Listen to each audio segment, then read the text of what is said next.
ഒരു സംസ്ഥാനത്തിന്റെ മുഖ്യമന്ത്രി, അതും വിദ്യാഭ്യാസപരമായും നമ്മുടെ സാംസ്കാരികമായും ഒക്കെ വളരെ മുൻപന്തിയിൽ നിൽക്കുന്നുവെന്ന് രാജ്യത്തെ മറ്റ് സംസ്ഥാനങ്ങളുടെ മുന്നിൽ അഭിമാനിക്കുന്ന നമ്മൾ, അങ്ങനെയുള്ള നമ്മുടെ മുഖ്യമന്ത്രിയാണ് ഇത്തരം ഒരു ഭാഷാ പ്രയോഗം, അസഭ്യ പ്രയോഗം നടത്തുന്നത്.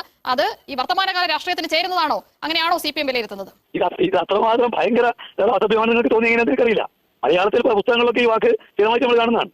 അത്ര ഭയങ്കരമായ അസഭ്യമായിട്ട് ഈ കാര്യം എവിടെയാണ് വന്നത് എന്നുള്ളത് എനിക്കറിയുന്നില്ല. ഇതിനേക്കാൾ അസഭ്യമായ ധാരാളം വാക്കുകൾ മലയാളത്തിൽ ഉണ്ട് എന്നുള്ളത് ഞങ്ങൾക്കെല്ലാം ആളുകൾ നടത്തിയിരിക്കുന്ന തികച്ചും അന്യായമായ പ്രവർത്തനങ്ങളെ സംബന്ധിച്ചല്ല നിങ്ങളുടെ ചർച്ച. ആ പ്രവർത്തനങ്ങളെ വിശേഷിപ്പിച്ച വാക്കിനെ കുറിച്ചാണ്. ഇപ്പൊ നമ്മുടെ നാട്ടിൽ ഒരാൾ തെണ്ടിത്തരം കാണിക്കുന്നു. തെണ്ടിത്തരം കാണിക്കുന്നത് തെണ്ടിത്തരം എന്നല്ലാതെ വേറെ എന്താ പറയുക? പ്രകാശൻ മാസ്റ്ററിന്റെ വർത്തമാനം കേൾക്കുമ്പോൾ ഒരു പഴഞ്ചൊല്ലുണ്ട്, ഈ പിടിച്ചതിനേക്കാൾ വലുതാണ് അളയിലിരിക്കുന്നത് എന്ന് പറഞ്ഞ കണക്കിനാണ്.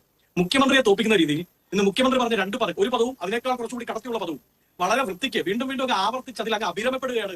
പ്രകാശൻ മാസ്റ്ററെ പോലെ ഒരു സീനിയർ CPM നേതാവ്, ഒരു സീനിയർ കോമ്രേഡ് എന്ന് കേൾക്കുമ്പോൾ എനിക്ക് ഇവരോട് പണ്ട് VS അച്യുതാനന്ദൻ ചോദിച്ച ഒരു കാര്യമാണ് ചോദിക്കാറുള്ളത്.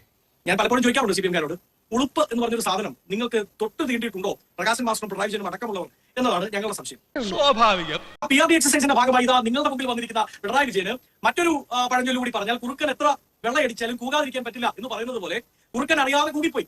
അങ്ങനെയാണ് ഇന്ന് മനോരമയുടെ സീനിയർ ചീഫ് എഡിറ്റർ ജോണി ലൂക്കോസുമായിട്ടുള്ള ഇന്റർവ്യൂവിൽ ഇതാ G സുധാകരനെ പോലെ സമകാലികരായ, പിണറായി വിജയനേക്കാൾ ജൂനിയർ ഒന്നുമില്ല പാർട്ടിയെ സംബന്ധിച്ച്, G സുധാകരനെ പോലെ സമകാലികരായ, ഒരുപക്ഷെ പിണറായിയേക്കാൾ ജനകീയനായ ഒരു സഹ കോമ്രേഡിനെ ചെറ്റ എന്ന അർത്ഥത്തിൽ വിളിക്കുന്നത്. ചെറ്റയിൽ താമസിക്കുന്നവർക്ക് എന്താ കുഴപ്പം?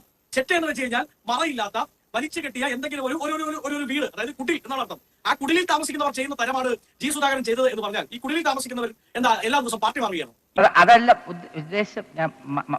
ഇനി രണ്ട്, പ്രകാശൻ മാസ്റ്റർ വലിയ ആനന്ദലബ്ധിയോടുകൂടി അങ്ങ് അഹങ്കരിച്ചു പറഞ്ഞു തെണ്ടിത്തരം എന്ന്. ആരാണ് സാർ തെണ്ടുന്നത്?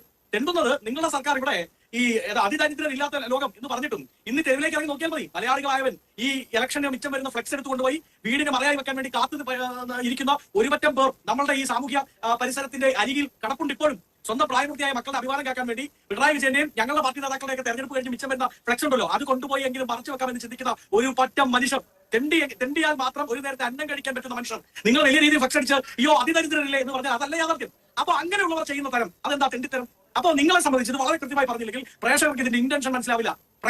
സമാധാനമായ